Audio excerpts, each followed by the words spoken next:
Hello student, myself Rajneesh and today I discuss about the AC analysis that is alternating current in class 12th physics। तो ये ना lecture number 3 होगा और हम लोग AC voltage applied to the capacitor देखेंगे। मैंने काफ़ी अच्छा 2 लेक्चर बताया है, तो उन दोनों लेक्चर को देखने के बाद ही इस लेक्चर को देखना, ताकि काफ़ी अच्छा कंसेप्ट हो जाएगा। और मैं बता रहा हूँ कि alternating current I think YouTube channel पे तो कहीं भी अवेलेबल नहीं होगा जैसा मैं बता रहा हूँ, क्योंकि एनसीईआरटी से आज तक किसी ने कोई बताया नहीं चैनल पे, यूट्यूब चैनल पे। तो मैं सजेस्ट करूँगा कि एक बार देख लो, अगर फिर भी ठीक लगे तो देखो, अदरवाइज़ कोई बात नहीं है। मैं किसी को ज़बरदस्ती नहीं कर सकता, लेकिन मैं सजेस्ट कर रहा हूँ कि एक बार देख लेना ज़रूर, क्योंकि मैं काफ़ी अच्छा बताया विद द पॉइंट, एक एक स्टेटमेंट एक एक बच्चों की तरह मैंने alternating current with the NCERT का बुक से काफ़ी अच्छा बता रहा हूँ। और अगर चैनल पे ना क्या है कि अगर कुछ अच्छा व्यूज़ आएगा तो मैं क्या करूँगा कि और भी 12th के सारे लेक्चर्स को अपलोड कर दूँगा एनसीईआरटी के बुक का, ठीक ना। तो देखते हैं हम लोग AC voltage apply to the capacitors. तो सबसे पहले अगर हम बात कर लेते हैं, फिगर अपने पास है, ये फिगर अपने पास, इसमें एसी वोल्टेज अप्लाइड है और ये अपने पास कैपेसिटर हो गया, ठीक ना। तो the AC voltage is generating AC voltage V M sine omega T. अपने पास अगर वोल्टेज हमने इस वक्त भी वोल्टेज मैंने ले लिया क्या, V M sine omega T, ठीक ना। To connected the capacitor only that is a purely capacitive AC circuit. Same as it is यहाँ पे जो अभी कैपेसिटर, अभी सर्किट में सिर्फ हम लोग कैपेसिटर को देखेंगे, प्योरली कैपेसिटिव सर्किट देखेंगे।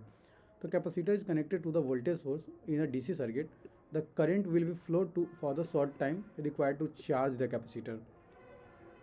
क्या करेगा, करंट फ्लो करके इस कैपेसिटर को चार्ज कर देगा as a charge to accumulate the capacitor, that the accumulation of charging that is positive, accumulation of charges on the capacitor plate that is plate, the voltage across them increase. और क्या करेगा, और then the opposing the current. इसके बाद ये क्या करता है ना, यहाँ पे क्या करेगा, वोल्टेज इन इस पर क्या करेगा ना, इंक्रीज करेगा और करंट को अपोज करने लगेगा। देन इसके बाद ये वोल्टेज को, ये करंट को अपोज करने लगेगा। इसका भी वोल्टेज सोर्स ना, ये एक तरह का वोल्टेज सोर्स की तरह काम करने लगेगा और ये करंट को अपोज करने लगेगा।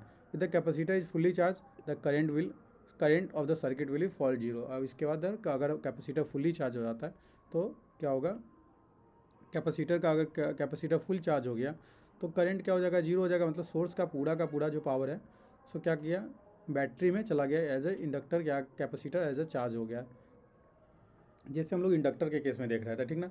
तो capacitor is connected to the AC source, it is limited to और regulate the current but it does not completely prevent the full flow of charge. क्या करता ना, completely prevent the flow of charge, ऐसा नहीं है कि वह क्या कर सकता है, रोक सकता है फ्लो ऑफ चार्ज के। तो capacitor alternating charge and discharging the current reverse in each half cycle. क्या करता है ना, अल्टरनेटिंग करंट कैपेसिटर चार्ज करता है half of cycle and than half of cycle फिर क्या करता है, रिवर्स डायरेक्शन में जाता है, तो क्या करता है, डिस्चार्जिंग करता है। तो हम अगर देखते हैं कि कैसे ये चार्जिंग करता है, हम सब कुछ देखेंगे धीरे धीरे वेवफॉर्म के हिसाब से। पहले हम देख लेते हैं कि अगर कैपेसिटर को चार्ज हुआ किसी टाइम के लिए तो इंस्टेंटेनियस वोल्टेज क्या होगा, V is equal to Q I C. V is equal to Q I C, simple है। चार्ज बाई जो क्यू आई सी होता है, ये मेरे पास ना कैपेसिटर्स के अंदर जो वोल्टेज इक्वेशन होता है क्यू आई सी, जो क्यू वाई सी होता है, ठीक ना। तो किरचॉफ लूप रूल या बोले तो के V L, Kirchhoff voltage rule, अगर इसमें हम अप्लाई करते हैं तो मेरे पास क्या हो जाएगा, V M sine omega T equal to Q Y C, जो वोल्टेज अक्रॉस द कैपेसिटर, हम ये वोल्टेज, तो V minus capacitor voltage is equal to zero. इसी इक्वेशन को हमने क्या लिखा, V M sine omega T minus Q of C is equal to zero. ये क्यू ऑफ सी, तो क्यू ऑफ सी को इधर ले लिया तो V M sine omega T equal to Q of सी लिखा हुआ है, ठीक ना। तो फाइंड द करंट निकालोगे तो करंट क्या होता है, change of charge divided of time. Change of current क्या होता है, जो the flow of charge with time, तो ये तुम्हारे पास क्या होता है, करंट होता है। तो D Q by D T, हमने यहाँ पे क्यू को रिस्पेक्ट, क्यू को वी एम साइन, क्यू को क्या किया ना, यहाँ से क्यू निकाल लेते हैं। क्यू निकाल लेंगे हम लोग, क्या क्यू निकालेंगे सी, यहाँ से जो हमारे पास क्यू आ जाएगा C V M sine omega T आ जाएगा, वी एम साइन, सी को उधर मल्टीप्लाई कर लेते हैं, साइन ओमेगा टी आ जाता है। तो मैंने Q V M sine omega T को ना क्या किया, यहाँ पे यूज किया V M sine omega T C. तो ओमेगा ये अपने पास क्या है ना कि सी इंटू वी एम, ये अपने पास क्या है, कांस्टेंट है। साइन ओमेगा टी का जब इंटीग्रेट डी टी से क्या करोगे, डिफ्रेंशिएट करोगे तो कॉस ओमेगा टी आएगा, कॉस ओमेगा टी आ गया। ओमेगा टी भी डिफ्रेंशिएट होगा और ओमेगा टी डिफ्रेंशिएट होगा तो ओमेगा आएगा। तो ओमेगा मल्टीपल में ले लिए तो omega C V M cos omega T. देखो डिफ्रेंसिएशन इंटीग्रेशन आना चाहिए, तब जाके क्या है कि फिजिक्स काफ़ी बेहतरीन समझ में आता है। तो omega C V M cos omega T. अब इस कॉस ओमेगा टी को हम लोग फिर से वही रिलेशन देख लेंगे, cos sine omega T pi by two, तो अपने पास क्या हो जाता है कॉस ओमेगा टी का ये, इसको रिप्लेस करके हम लोग I am sine omega T pi by two, जैसे हम लोग इंडक्टर के केस में लिए थे। एम्पलीट्यूड क्या हो गया यहाँ पे, जैसे कि एम्पलीट्यूड क्या हो जाएगा आई एम का, तो ओमेगा सी वी एम, अपने पास ओमेगा सी वी एम को हमने क्या किया, इसी को हमने क्या लिया आई एम ले लिया, और कॉस ओमेगा टी को मैंने sign omega T by pi by two use किया, ठीक ना। तो ये मेरे पास क्या आ गया, I M is equal to omega C V M. तो I M is equal to omega C V M, तो हम V M divided by 1 by omega C लिख सकते हैं इसको आई एम को। तो ये मेरे पास omega is equal I M is equal to the amplitude of the purely capacitive circuit V M by 1 by omega C. तो ये अपने पास 1 बाई ओमेगा सी क्या दिख रहा है, ये अपने पास जो हम लोग वी एम बाई, जो हम लोग resistor circuit purely resistive circuit से जैसे इंडक्टर को कंपेयर कर रहे थे, तो वी एम बाई आर, तो 1 बाई ओमेगा सी के बराबर क्या हो गया, आर जो हमारे पास हो रहा है वो 1 बाई ओमेगा सी के बराबर आ रहा है। तो कैपेसिटिव जो इंडक्टेंस, इसी को हम लोग एक्सी ले लेते हैं, ये मेरे पास एक्सी हो जाता है, दैट इज कैपेसिटिव रिएक्टेंस। तो purely resistive circuit we find the 1 by omega c play the role of resistance, it is called the capacitive reactance, it is denoted by xc, the xc is equal to 1 by omega c। तो amplitude हम इसको ऐसे भी लिख सकते हैं B M by XC. तो ये हमारे पास हो गया। अब हम देन फेजर की बात कर ले, तो देखो यहाँ भी डायमेंशन कैपेसिटिव रिएक्टेंस का रेसिस्टेंस से कंपेयर करोगे तो ऐसा यूनिट क्या होगा, ओम्स यू आ जाएगा।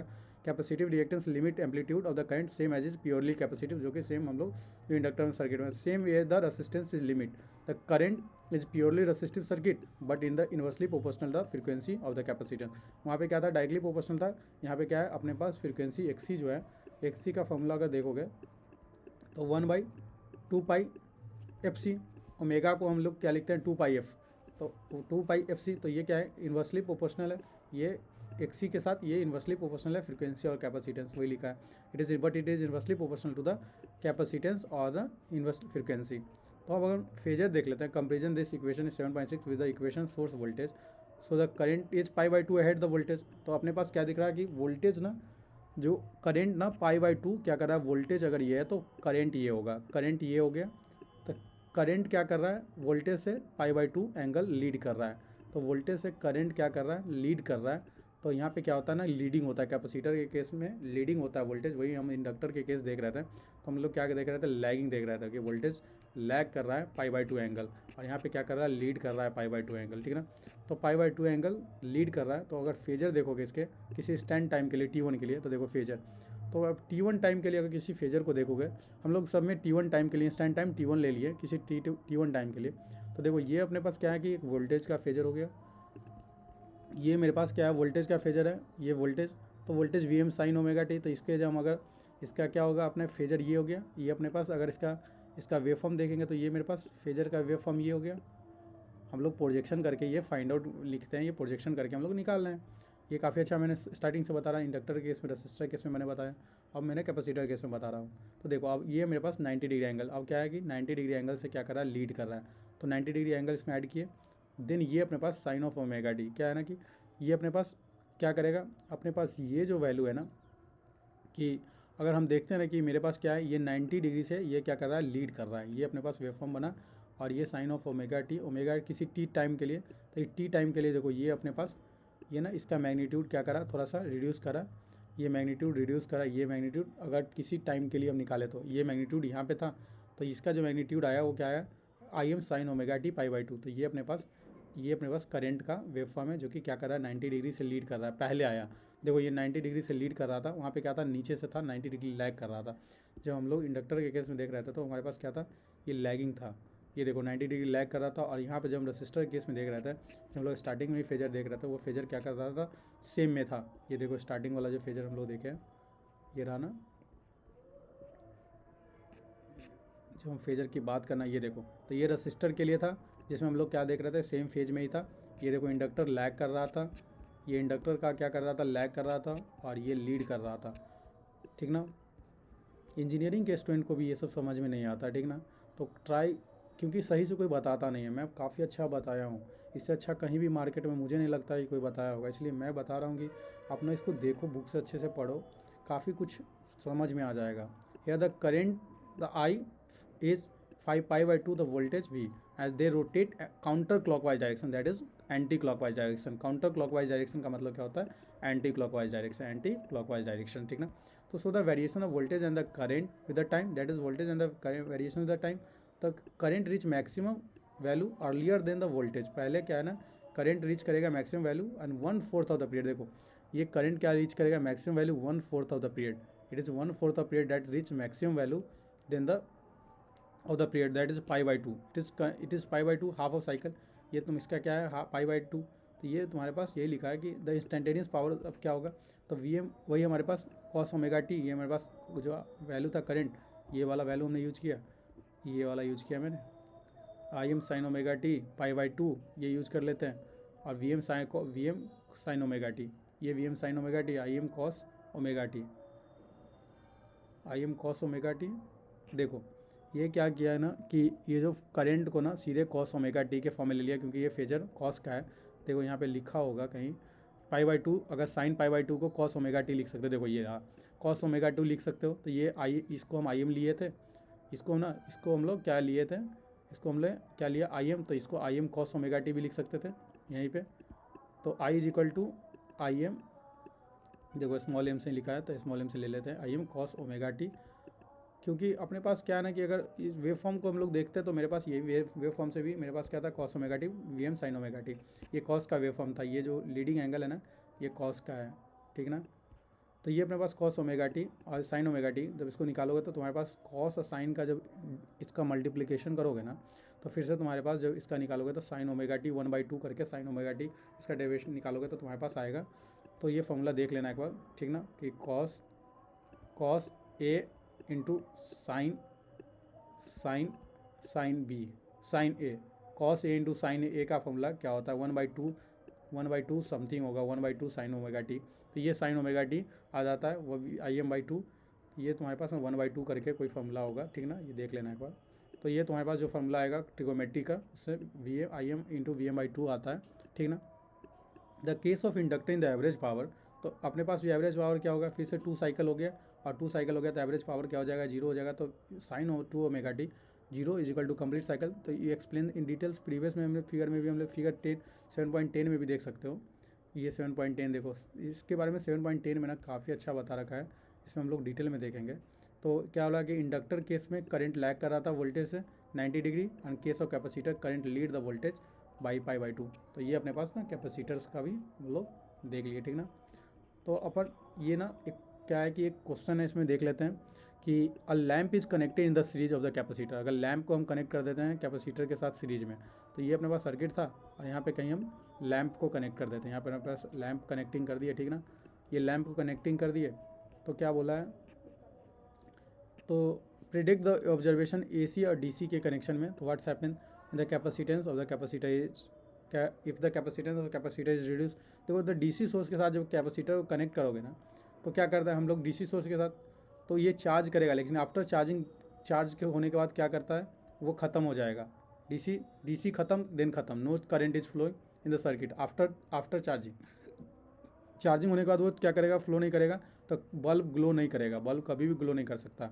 लेकिन जब नो चेंज होता है कभी भी कैपेसिटर, इफ़ द कैपेसिटेंस, अगर कैपेसिटेंस को रिड्यूस करेगा if the AC source, the capacitor offer the capacitive reactance, तो 1/ωc उससे करंट फ्लो करेगा सर्किट में AC में, और लैम्प साइन करेगा, और रिड्यूसिंग करोगे इन C को, increasing the reactance, the lamp will be shine less bright, तो कम साइन करेगा। तो ये था क्वेश्चन नंबर 7.4 का एग्जाम्पल देखो, तो कैपेसिटेंस दे रखा है कितना, 15 माइक्रोफ्राड। देखो कैपेसिटेंस का यूनिट जो होता है, कैपेसिटर का यूनिट वो फ्राड होता है, ठीक है। कैपेसिटेंस जो हम लोग मेजर करते हैं वो कैपेसिटर का भी फ्राड में दिया था, माइक्रोफ्राड में दे रखा है 10⁻�6।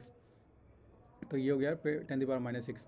220 वोल्ट, ठीक है, 50 हर्ट्ज। तो तुम्हारे पास क्या है 2πf, इसको V यहाँ पे पूरे बुक में लिया है, ये F है, 2π × F, इसको यूज़ करोगे 1/xc हमने बताया था 1/2π, यहाँ पे मैंने बताया ना, यहाँ पे मैंने xc इक्वल टू 2πfc, यही मैंने ये फॉर्मूला को यूज़ किया 1/2πfc। तो इससे तुम्हारे पास क्या आ जाता ये, क्योंकि ओमेगा को ना, ये जो ओमेगा यहाँ पे जो लिखा हुआ था 1/ωc, ओमेगा का वैल्यू ही हम लोग लिखते हैं 2πf। जहाँ भी ओमेगा लिखा होगा वहाँ पे अगर 2πf लिखोगे तो ये 1/ωc था, तो 2πf × c, तो ये था। तो ये तुम्हारे पास आ गया कैपेसिटेंस का रिएक्टेंस, यहाँ पर लिखा है capacitive reactance current RMS and the peak. RMS or peak RMS and peak in the circuit, the frequency is double. What's happen the capacitive reactance? अगर फ्रीक्वेंसी को डबल कर दोगे ना तो यहाँ पे क्या है, फ्रीक्वेंसी को डबल करोगे, पहले RMS करंट निकाल लो, तो RMS करंट निकालोगे तो ये तुम्हारे पास निकल जाएगा सिंपल। ये वोल्टेज ये वाला वोल्टेज और ये रिएक्टेंस RMS निकल गया XL V/XC। लेकिन पीक करंट निकालोगे तो क्या हो जाएगा, √2I peak current RMS current तो तुम्हारे पास RMS करंट क्या 1.47 से 1.47 अहेड द वोल्टेज π/2 से। द फ्रीक्वेंसी को डबल करोगे तो कैपेसिटिव का रिएक्टेंस हाफ हो जाएगा और करंट डबल हो जाएगा।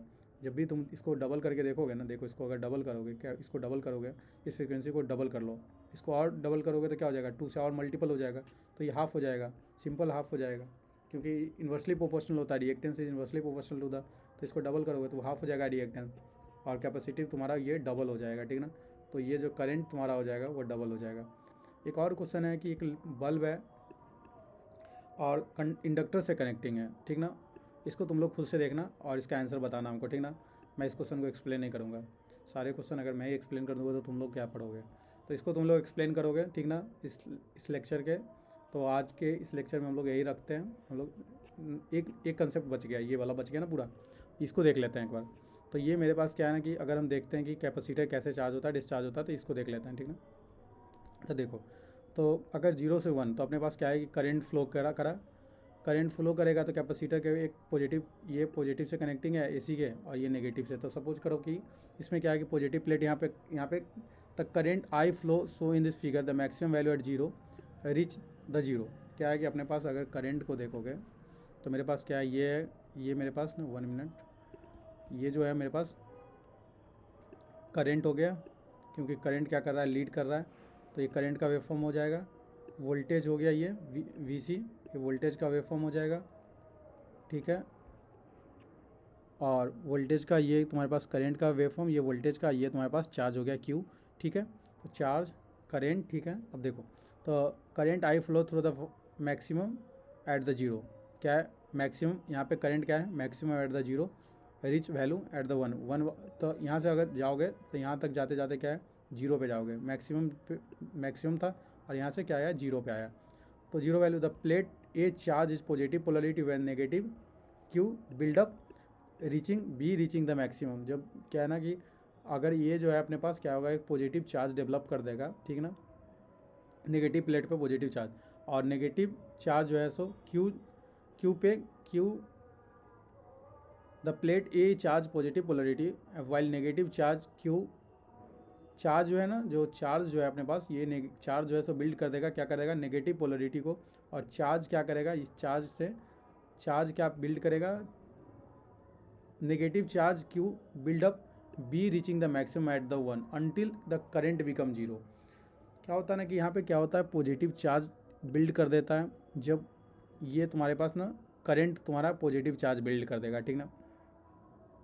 लेकिन नेगेटिव चार्ज जो है ना तुम्हारे पास नेगेटिव, ये जब वोल्टेज का जो पॉजिटिव पोलरिटी है वो क्या करता है, करंट बिल्ड कर देता है, और तुम्हारा जो नेगेटिव चार्ज है ना, वह नेगेटिव चार्ज जो है सो, ये जो नेगेटिव चार्ज आया ना वो क्या होगा, नेगेटिव चार्ज जो है ना, नेगेटिव चार्ज किससे बिल्ड हो जाएगा, इस Q से बिल्ड होगा। नेगेटिव चार्ज जो है ना इस Q से बिल्ड होगा, इधर नहीं जाना है अपने को, अभी हाफ ऑफ साइकिल देखते हैं। तो नेगेटिव से ना ये, इससे क्या होगा, इससे नेगेटिव चार्ज बिल्डअप हो जाएगा, ठीक ना, buildup reaching a maximum at until the current become 0। जब तक करंट क्या होता है 0 नहीं होता, जब तक करंट 0 नहीं हुआ तब तक। द वोल्टेज V क्या हो जाएगा इस वक्त, तो वोल्टेज क्या हो जाएगा Q/C इन द फेज। और इस वक्त क्या है, वोल्टेज और करंट दोनों क्या है, सेम फेज में। देखो वोल्टेज और करंट दोनों सेम फेज में, ये वोल्टेज और current same as it is, क्या है ना, voltage and current in same phase, बहुत is positive. So the energy absorb from the source and during the quarter of the cycle is capacitor will be charge. Same as is current क्या करेगा, reverse direction में जाएगा। अब half of cycle current क्या वगैरह, देखो half current negative cycle में गया, ये ना इंडक्टर की तरह ही है, कुछ खास है नहीं ज़्यादा। तो इसको थोड़ा सा क्या करते हैं, स्पीड देखते हैं। करंट क्या होगा नेगेटिव की तरफ, तो ये करंट क्या किया, डिस्चार्ज किया, करंट रिवर्स डायरेक्शन में, तो एक्यूमुलेशन कर दिया, और एक्यूमुलेटेड चार्ज को ना क्या किया, डिप्लेटेड कर दिया। एक्यूमुलेटेड चार्ज इज डिप्लेटेड, मतलब एक्यूमुलेशन जो चार्ज था वो क्या किया, इसमें भेज दिया सोर्स में। तो कैपेसिटर डिस्चार्ज कर दिया ड्यूरिंग क्वार्टर साइकिल, अब voltage get reduce still positive, लेकिन वोल्टेज क्या था अभी भी रिड्यूस तो हुआ लेकिन स्टिल पॉजिटिव ही रहा, वोल्टेज तुम्हारा पॉजिटिव ही है। तो इस वक्त करंट नेगेटिव है लेकिन वोल्टेज तुम्हारा क्या है, करंट नेगेटिव है लेकिन वोल्टेज तुम्हारे पास पॉजिटिव है। तो क्या हो जाएगा, दोनों का अगर प्रोडक्ट करेंगे तो ये नेगेटिव आएगा, तो energy absorb during the 1/4 cycle and retain, इसको क्या करा जो एनर्जी एब्जॉर्ब जो हुआ था 1/4 साइकिल के बाद 0 से 1 वाले साइकिल में वो क्या करेगा, 1 से 2 वाले साइकिल में वो क्या करेगा, उसको रिटर्न कर देगा दिस क्वार्टर साइकिल को। तो 1/2 क्वार्टर साइकिल को क्या कर रहा है, एनर्जी रिटर्न कर देगा। तो ये अपने पास क्या हुआ, डिस्चार्जिंग हो गया, एनर्जी क्या गया, कैपेसिटर डिस्चार्ज हुआ। फिर दिन सेम एज इट इज़, फिर कंटिन्यूस करंट का फ्लो हुआ, फिर से कंटिन्यू, अब पोलरिटी बदल गया। अब क्या क्या कि वोल्टेज का पोलरिटी बदल गया, देखो वोल्टेज का पोलरिटी बदल गया, तो ये नेगेटिव प्लेट यहाँ पे नेगेटिव चार्ज डेवलप होगा, यहाँ पे पॉजिटिव चार्ज डेवलप होता है, ठीक ना। जब पोलरिटी बदलेगा तो सेम एज इट इज़ यहाँ पे क्या हुआ, करंट अब क्या करेगा, इंक्रीज करता गया विद द नेगेटिव पोलरिटी। तो कैपेसिटर क्या current flow from A to B, A से A to B, the capacitor is reverse polarity and the plate B is required positive charge or acquired negative charge. Both the current and voltage are negative since the product the product क्या हो जाएगा, P as a product यहाँ पे notation किया हुआ था। Capacitor क्या करेगा, एब्जॉर्ब कर लेगा इस साइकिल में फिर से क्या करेगा, पावर का एब्जॉर्ब, दोनों क्या है नेगेटिव है तो पावर का एब्जॉर्प्शन होगा। और देन अब क्या है, अपने पास करंट क्या हो जाएगा, पॉजिटिव हो जाएगा और वोल्टेज अपने पास क्या है, नेगेटिव ही रह जाएगा। तो फिर से पावर का क्या करेगा, डिस्चार्जिंग हो जाएगा था। तो एब्सोल्यूट पावर क्या हो जाएगा, पूरा टोटल पावर क्या हो जाता है, zero. The current reverse direction, its accumulated charge is depleted in the magnitude of voltage V C and reduce V C and its become to zero. The capacitor is fully discharge and the power is negative. The energy observe during the 2-3 के में जो energy observe किया वो return कर देगा। The net energy observe is zero. तो इसीलिए यहाँ पे क्या होता है, पावर अपने पास क्या होता है ना, इंडक्टर्स के केस में भी एवरेज पावर जीरो होता है, कैपेसिटर के केस में भी एवरेज पावर, कहाँ पे लिखा है inductor cap, so in this case inductor the average power is zero. लोग इंडक्टर है ये तो कैपेसिटर है। यहाँ पे बाई मिस्टेक ये गलती लिखा हुआ है, एनसीईआरटी बाई मिस्टेक ये गलती लिख दिया है, ठीक ना। यहाँ पे कैपेसिटर होगा, देखो अच्छे से पढ़ोगे ना, अब बेस्ट नॉलेज होगा ना तो बुक का भी मिस्टेक निकाल दोगे। तो इस केस में क्या है, कैपेसिटर क्या है, तो हमारे पास ना पावर क्या होता है, कैपेसिटर का एवरेज पावर जीरो हो जाता है, ठीक ना। तो ये तुम्हारे पास आज के लिए इतना ही रखते हैं। हम लोग नेक्स्ट लेक्चर में ना तीनों को देख लेंगे, कनेक्टिंग, अप्लाइड वोल्टेज, और इसका ना जवाब तुम लोग इसका ना रिस्पॉन्स करो कि क्या कुछ होता है, सारे क्वेश्चन के ना आंसर को क्या करोगे, कमेंट बॉक्स में मेंशन करो, ठीक ना। तो हम लोग नेक्स्ट लेक्चर में देखते हैं आरएल सर्किट के बारे में, LCR या बोले तो हम RLC या CLR, कुछ भी बोलो, कुछ भी। तो ये अपने हम लोग देख लेते हैं उस कनेक्टिंग सर्किट को, नेक्स्ट लेक्चर में देखेंगे। इस लेक्चर में इतना ही रखते हैं।